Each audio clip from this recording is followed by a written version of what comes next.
Bonjour et bienvenue à la série de tutoriels pour l'application Compas. L'application Compas vise à faciliter la communication entre vous et une personne qui a des troubles de la communication survenant dans le cadre de démence ou de toute autre maladie rendant la communication difficile. N'hésitez pas à consulter le document Bâtir une bibliothèque de contenu Compas pour plus d'informations sur les étapes à suivre. Tout au long du tutoriel, dans le coin en haut à droite, vous verrez le numéro de l'étape correspondant au document inscrit en mauve. Dans ce premier tutoriel, nous vous montrerons à créer un espace de communication, à vous créer un profil d'intervenant, à inviter d'autres intervenants et à créer un dossier de bénéficiaire à votre proche ayant une démence. Commençons tout de suite. Ouvrez une page sur votre furteur Internet, que ce soit sur un ordinateur ou sur la tablette. Allez à la page datacompas.org et cliquez sur Créer un espace d'interaction. Ici, vous devez simplement donner un nom à votre espace d'interaction. Un nom d'espace d'interaction pourrait être Famille Tremblay ou Famille de Jeanne. Ici, nous l'avons appelé Tutoriel Compas. Dans la case Adresse, vous pouvez mettre votre adresse ou bien simplement mettre un trait. Si vous créez un espace d'interaction pour une institution, nous vous recommandons fortement d'inscrire l'adresse de l'institution. Ensuite, dans la section Administrateur, vous devez inscrire votre nom et votre adresse courriel. Vous devez également vous créer un mot de passe. Votre adresse courriel et votre mot de passe vous serviront pour vous connecter sur la session Internet et aussi sur l'application.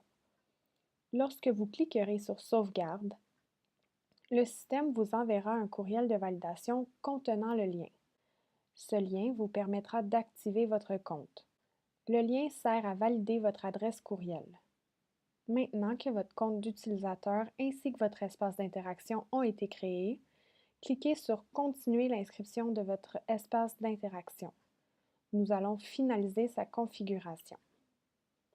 Connectez-vous à votre session en utilisant votre adresse courriel et le mot de passe que vous venez tout juste de créer. Dans un premier temps, vous pouvez lier votre iPad à votre compte Compas. Ceci sert à assurer un lien sécurisé entre votre compte et l'accès au contenu.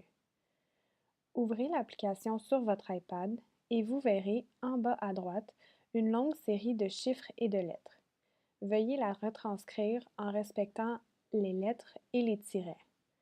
Vous pouvez ajouter autant de iPad que vous le voulez. Effacez les lignes qui sont vides à l'aide du bouton Supprimer à droite, puis appuyez sur Sauvegarder. Si vous ne souhaitez pas enregistrer de iPad tout de suite, vous pouvez revenir à cette étape à un moment ultérieur.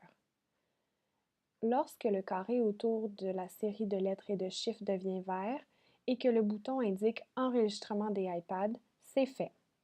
Vous pouvez maintenant appuyer sur le nom de votre espace d'interaction en haut à gauche, puis cliquer sur Utilisateur. Ici, nous allons inviter toutes les autres personnes qui pourraient également utiliser l'application Compas avec votre proche, appelés des intervenants. Pour que vous puissiez vous connecter vous aussi sur le iPad, nous allons vous donner le rôle d'intervenant en plus de votre rôle d'administrateur. D'abord, pour inviter d'autres intervenants, cliquez sur Inviter de nouveaux utilisateurs en haut à droite de la page et, sur la nouvelle page, veuillez inscrire les adresses courriel des personnes que vous souhaitez ajouter. Prenez soin de cocher la case Intervenant pour que les personnes puissent se connecter sur l'iPad et cochez Administrateur si vous souhaitez que les personnes puissent elles aussi inviter des intervenants. En cliquant sur Envoyer, ces personnes recevront un courriel d'invitation sur lequel ils devront cliquer sur le lien pour accepter l'invitation et se créer un compte. Lorsque leurs inscriptions sont complétées, vous devrez, en tant qu'administrateur, aller valider leur statut, toujours sur la page Utilisateur. Maintenant, pour que vous aussi puissiez accéder à l'application, vous devez avoir le rôle d'intervenant. Placez votre curseur sur votre nom et cliquez sur le petit crayon qui est apparu. Cochez Intervenant et Sauvegarder. Vous verrez, maintenant, vous avez le rôle d'administrateur et d'intervenant. Le rôle d'intervenant est essentiel pour pouvoir accéder à l'application. Maintenant, pour créer un dossier à votre proche, appuyez sur Bénéficiaire en haut à gauche de l'écran, puis sur Ajouter un nouveau bénéficiaire. Inscrivez simplement le nom de la personne que vous souhaitez ajouter et, dans la case Numéro, à moins que vous ne soyez intervenant dans une institution, inscrivez 1. Si vous êtes d'une institution, vous pouvez inscrire le numéro de dossier de cette personne. Maintenant, cliquez sur Ajouter et le tour est joué. Pour résumer, dans ce tutoriel, nous avons vu comment créer un espace d'interaction, créer votre profil d'intervenant, inviter d'autres intervenants et créer un dossier de bénéficiaire à la personne ayant une démence. N'hésitez pas à regarder nos autres tutoriels qui expliquent comment bâtir une bibliothèque de contenu à partir de votre iPad et à partir de la session Internet. Vous pouvez visiter le site Internet de notre laboratoire pour récupérer le PDF du document Bâtir une bibliothèque de contenu compact. Merci d'avoir écouté ce tutoriel. J'espère qu'il vous a été utile.